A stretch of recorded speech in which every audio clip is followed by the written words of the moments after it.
Hello and welcome back. Ini adalah part kedua dari video pembelajaran kita. Yesus adalah Allah yang zohir dari Allah yang batin.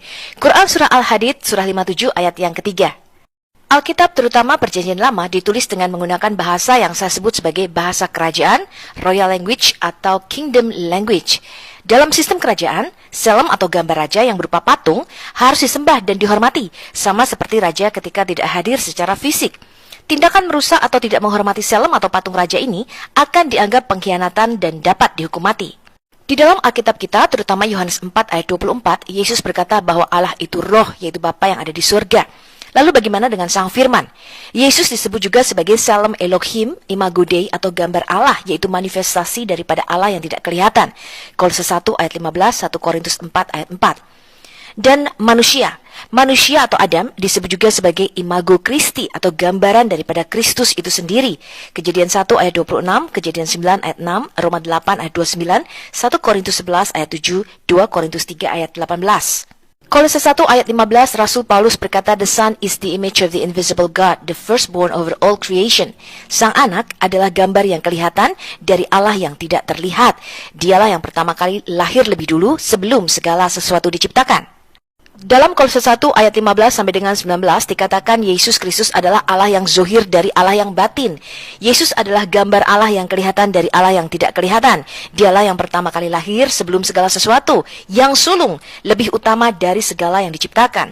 Di dalam Yesuslah telah diciptakan segala sesuatu yang ada di sorga dan yang ada di bumi, yang kelihatan dan yang tidak kelihatan. Maksudnya di dalam dimensi roh maupun di dalam dimensi fisik kita. Baik singgasana maupun kerajaan, baik pemerintah maupun penguasa, segala sesuatu diciptakan oleh Dia dan untuk Dia. Yesus Kristus telah ada terlebih dulu dari segala sesuatu, dan segala sesuatu ada di dalam Dia. Yesus adalah penopang alam semesta. Dia adalah kepala tubuh, yaitu jemaat. Dia adalah yang sulung, yang pertama kali bangkit dari antara orang mati. Sehingga Yesus lebih utama dalam segala sesuatu, karena seluruh kepenuhan Allah berkenan diam di dalam diri Yesus Kristus. Apa maksud Kolose 1 tadi, teman-teman? Artinya Allah menciptakan kerajaan surga dan bumi melalui Yesus dan bagi Yesus sang anak. Allah menjadikan sang anak sebagai ahli waris dan Mesias di kerajaan surga dan bumi, dan memerintah sebagai Raja semesta alam.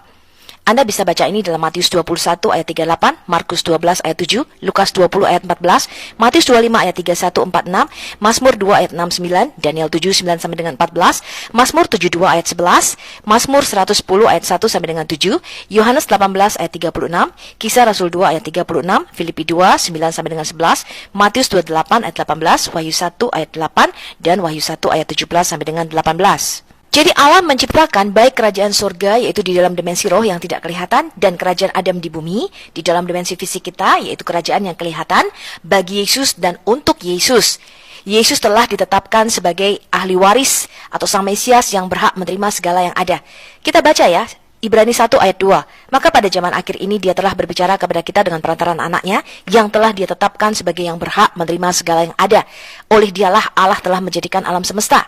Karena itu di dalam Yohanes 16 ayat 15, Yesus berkata, segala sesuatu yang Bapa punya adalah aku punya. Penting sekali untuk kita mengenal dan memahami siapa anak Allah itu. Dalam Kolose 1 ayat 15, Yesus Kristus adalah gambar wujud Allah yang kelihatan dari Allah yang tidak terlihat. Dialah Allah yang zuhir dari Allah yang batin. Ini sama dengan Quran Surah Al-Hadid, Surah 57 ayat 3. Dikatakan Dialah yang awal dan yang akhir, yang zuhir dan yang batin, dan Dia maha mengetahui segala sesuatu. Zuhir itu artinya lahiriah, jelas kelihatan, nampak atau visible. Sedangkan batin atau roh itu artinya tersembunyi, gaib, tidak kelihatan, sesuatu yang ada di dalam yang tersembunyi, yaitu invisible. Jadi siapakah Yesus firman Allah itu? Firman Allah bukanlah sesuatu, bukanlah perkataan atau aiueo, melainkan seorang pribadi. Yesus adalah the visible image of the invisible God. Yesus adalah Allah yang zohir dari Allah yang batin. Sang Firman adalah manifestasi dari Allah yang tidak terlihat. Di dalam Alkitab kita, gambar Allah tersebut harus disembah. Di dalam Ibrani 1 ayat 5-6 dikatakan, karena kepada siapakah di antara malaikat-malaikat itu pernah Dia katakan, anakku engkau telah kuperanakkan pada hari ini, dan aku akan menjadi bapanya dan dia akan menjadi anakku. Dan ketika Dia membawa pula anaknya yang sulung ke dalam dunia, artinya ketika Sang Firman itu menjadi manusia, maka Allah berkata, semua malaikat Allah harus sujud menyembah kepada Dia, yaitu sang anak sebagai Adam yang kedua. Ini juga ada di dalam Ulangan 32 ayat 43 versi LXX Septuaginta.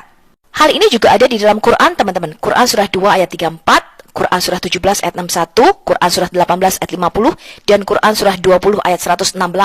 Dikatakan ketika Allah menciptakan Adam, maka dia berkata kepada para malaikat, sujudlah kamu kepada Adam. Maka sujudlah mereka kecuali iblis. Kalau Anda membaca hadis dan tafsir, maka mengapa Allah memerintahkan sujud kepada Adam? Karena Adam diciptakan menurut gambar dan rupa Allah itu sendiri. Dalam seluruh Alkitab kita, sujud menyembah itu boleh kepada Yahweh Tuhan dan kepada manusia. Antara lain di Kejadian 23 ayat 7, Kejadian 33 ayat 7, Kejadian 50 ayat 18, dan seterusnya. Anda bisa baca referensi yang sudah saya kasih. Tetapi yang dilarang adalah sujud menyembah kepada patung tuangan, pahatan, dari batu, emas, perak, kayu, dan lain-lain. Bahkan sujud menyembah tidak boleh kepada malaikat atau kepada iblis. Bahkan dalam Yeremia 30 ayat 9, kita disuruh mengabdi kepada Yahweh Tuhan, Allah kita, dan kepada Daud, Raja Mesias kita, yang dikatakan akan kubangkitkan bagi mereka. Ketika Yeremia ditulis itu, Raja Daud sudah mati ya teman-teman. Ini artinya nubuatan mengenai Raja Mesias yang akan Tuhan bangkitkan. Jadi penyembahan kepada Yahweh itu juga penyembahan kepada Mesias. Dan di dalam perjanjian baru, banyak sekali orang datang dan sujud menyembah kepada Yesus.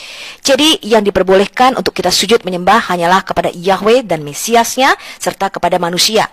Karena itu Yesus disebut Tuhan di atas segala Tuhan dan Raja di atas segala Raja. Dialah yang harus kita sujud dan kita sembah. Memberontak terhadap Yahweh berarti memberontak terhadap Mesiasnya. Bagaimana menurut Anda? Sampai jumpa dalam bagian ketiga seri Allah yang Zohir dan Allah yang Batin. Shalom.